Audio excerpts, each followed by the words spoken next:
Bueno, otro tema del cual vamos a hablar son las fake news vinculadas a la pandemia, que es un temón, Anita. Sí. ¿Cuántas que aparecieron? ¿Cuántas, no? Todo un año y ahora empieza este año y ojalá que no sean tantas como las del año pasado, ¿no? Efectivamente. Cada vez sean menos. Vamos a hablar de este tema ahora acompañados por Flor Barbeira, porque hay un grupo de científicos, muchos de ellos vienen desde el CONICET, que se encargan de una manera, uno diría, patriótica, Sí. de desmentir muchas de esas informaciones que circulan y que le hacen daño a la sociedad. Por ejemplo, lo que ha pasado con respecto al dióxido de cloro y también, Flor, preguntar varias cosas que tienen que ver con cómo se van viralizando, a partir de qué se van viralizando y también explicar qué es lo que está bien y lo que está mal. Así que mucho desafío, ¿no? Sí, porque la verdad es que siempre se aprovechan también estos contextos en donde hay un clima de miedos, de tensión, de esperanzas también, ¿no? Sí. En todos esos contextos se difunden muchísimas noticias falsas y bueno, obviamente hay siempre un objetivo por detrás, por eso me parece interesante esto, ¿no?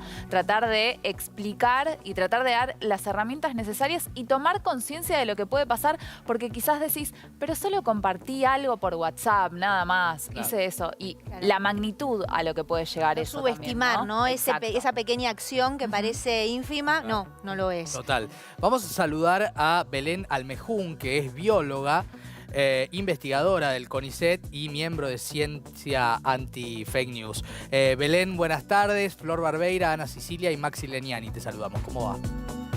¿Qué tal? Buenas tardes, ¿cómo andan? Muy bien. Bueno, recién estábamos hablando un poco de el efecto que puede generar viralizar informaciones, ¿no? que son falsas en el marco de una pandemia. ¿Qué reflexión les merece el comportamiento social que hubo en la Argentina al respecto de, por ejemplo, decir que el dióxido de cloro era algo positivo, por citar un caso? Bueno, al respecto hubo a lo largo de la pandemia distintos momentos con el dióxido de cloro. La realidad es que, como dijo ahí Flor, ¿no? La Sí, columnista. Flor, bueno, como dijo Flor, hay un tema de que se genera angustia, hay mucha incertidumbre con temas que en realidad afectan a la salud pública. La gente tiende a tratar de ver, bueno, cuál puede ser algo que pueda salvarme de esta situación tan angustiante. Y después hay gente que hace negocios con la salud y con la vida y con esta angustia de la gente, ¿no? O sea, lo del dióxido de cloro lo vimos desde el principio de la pandemia. Lamentablemente causó la muerte de un nenito en Neuquén, de una persona en Jujuy. La vendían como solución mineral milagrosa. Nosotros, en un principio también se vendía por Mercado Libre, nosotros hicimos las denuncias, Mercado Libre bajó las publicaciones, pero después lo venden porque es un desinfectante, se utiliza para blanquear papel, se utiliza como desinfectante, entonces, de piletas, por ejemplo, en muy baja proporción. Entonces lo vendían bajo ese título, que en realidad después cuando veías era una mezcla de dos soluciones que era como para que la gente lo compre y lo ingiera. Claro. Y al respecto, sí. Belén, sí, perdón que te interrumpa, pero pensaba, ¿cómo logramos cortar, ¿no? Con eso, pero que no quede una idea difusa, ¿no? Porque también es que después el mensaje sea completamente claro. Totalmente. En realidad acá también hubo muchos medios de comunicación masiva que realmente no dieron un mensaje totalmente claro, ¿no? Al respecto. De hecho, personas tomando esta solución en pantalla, ¿no? Esto último que pasó con un juez autorizando algo que ni es un tratamiento ni un medicamento y no está aprobado por ANMAT. Yo creo que la información clara debe llegar de que para qué está autorizado, por qué no se hacen pruebas. O sea, algo que en realidad no pasa la prueba en animales. ¿Cómo es el método científico, no? Ya se vio que causa toxicidad en ratas, que lleva a la muerte de ratas y ratones. No podría nunca pasar a tratarse con una prueba en humanos, porque la gente por ahí no entiende y pide, bueno, hagan los ensayos clínicos. ¿Por qué lo hacen con otros medicamentos? Sencillamente porque esto no es un medicamento, ya está probado que es tóxico y por lo tanto jamás podría pasar a probarse en humanos. No es que no quiere la comunidad científica, sino que no corresponde. Claro. Entonces, en ese sentido, el mensaje también a través de los medios se disemina mucho la información y son un lugar de referencia, ¿no? Para la gente, a veces más que una publicación científica, porque obviamente el saber científico a veces es profundamente antidemocrático, cuesta leer un trabajo científico, a veces no es muy claro. Y realmente, por un lado hay que democratizar esto del saber científico que te digo, pero por el otro también hace falta una conexión completa entre medios, el Ministerio de Salud, qué páginas páginas son confiables, dónde hay que visitar, ¿no? Y eso de comunicación que en realidad es tan necesario en estos momentos. Belén, y te hago una consulta también porque si hay algo que nos está enseñando la pandemia es apelar a la responsabilidad social, ¿no? ¿Qué hacemos una vez porque muchas veces tratamos de contar cuáles son los tips o las formas en las que podemos identificar que una noticia es falsa?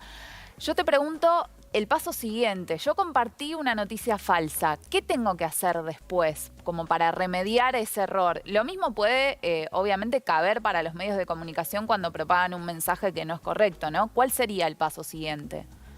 Y nosotros apelamos en los medios a la retractación, ¿no? En general, nosotros como equipo también hemos mandado cartas a editoriales diciendo, bueno, pedimos una suerte de retractación, hacer una nota a nosotros, que den de baja esa nota, dándole toda la información de por qué no es cierta, ¿no? Lo que se está publicando. Y por otro lado, a las personas, en realidad lo que le decimos es, primero, si un título te genera angustia, si algo te genera ansiedad, como que tenés la necesidad sí o sí de compartir esa información, porque en principio detenete y visita sitios oficiales. Hoy en día tenemos el sitio del Ministerio de Salud, tenemos hay varios, además a nivel internacional, está el sitio de la OMS, que está en español también, y tiene un montón de preguntas y de cuestiones que fueron dándose con el coronavirus, ¿no? Como para realmente informarnos. Y por otro lado, también nosotros creamos esto en Telam, ¿no? En la plataforma Confiar, donde subimos semana a semana las fake news que están en el momento,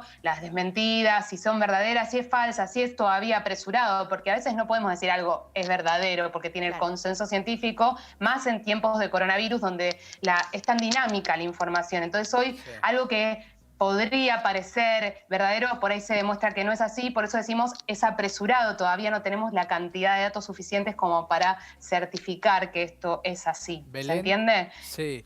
Te quería consultar algo que es quizás uno de los temas más importantes del día, ¿no? Que es que el ministro de Salud de la Nación, Ginés González García, dijo que es inminente la aprobación de la Sputnik V para mayores de 60.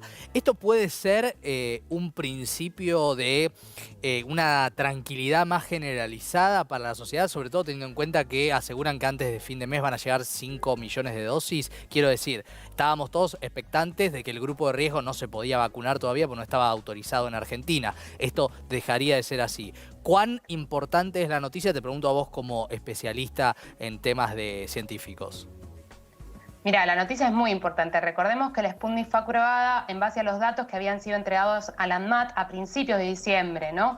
Con datos de un poquito más de 12.000 voluntarios en ese momento, que eran los datos analizados completamente por el Instituto Gamaleya y que reportaban una alta eficiencia para menores de 60, pero faltaba todavía que se infecte una gran proporción, por así decirlo. Nosotros, ¿qué esperamos en la fase 3 esta de la vacuna? Que haya infectados y entonces poder ver si los infectados se encuentran en el grupo placebo, o sea, el que no recibió la vacuna respecto del que la recibió, para decir la vacuna nos protege, ¿no? Nos permite ganar la batalla contra el virus. En ese sentido, faltaba tiempo como para que existiera un número significativo de mayores de 60. No es que no era segura, no es que no generaba inmunidad, eso ya había sido probado, nos faltaba saber qué pasaba respecto a la protección.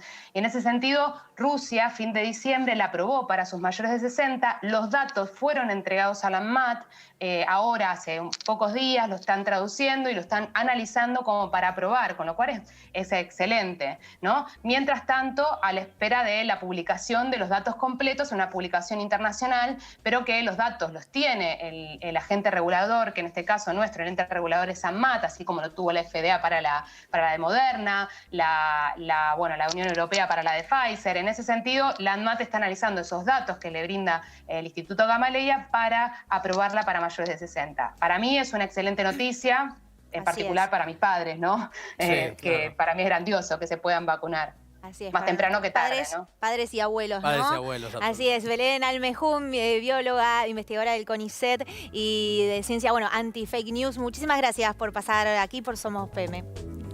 No, muchas gracias a ustedes por la entrevista. Bueno, qué importante la claridad, ¿no? Sí.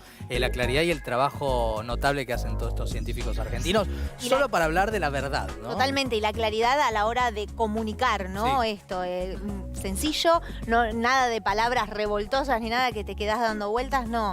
Y esto de ir a rechequear y de buscar los lugares, ¿no? Donde están analizando y te muestran las fake news. Sí, podríamos hablar de un doble trabajo, ¿no? Un triple Sí. trabajo. Investigar, comunicar y después desmentir. Exacto, sí, exactamente. La fe de errata famosa de los diarios, Sí, ¿no? que a En veces en se algunos usa casos mucho, ¿no? es un diario aparte, Sí. es como otro tomo.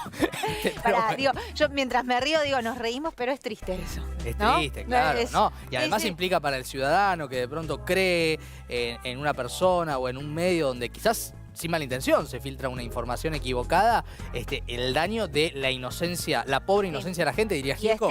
sí, no, perdón, me quedé con el doble chequeo, ¿no? Que el doble trabajo que decía Flor, ¿no? Y digo, sí, ahora, toda la sociedad, nos tomamos ese trabajo del doble chequeo. Es muy ¿no? difícil. Un tema, digo, me parece que desde los medios tenemos que estar constantemente ahí tocando, ¿viste? Con Sí. la gotita de agua todos Insistiendo, los días, claro. Preguntándole a sí. los que saben. Bueno, lo que está Exacto. chequeado Sí. es que ahora ¿Qué? nos vamos a la pausa Ay, y hay sí, mucho más de ya. la pausa. Sí, Nos ya. vamos. Ya volvemos.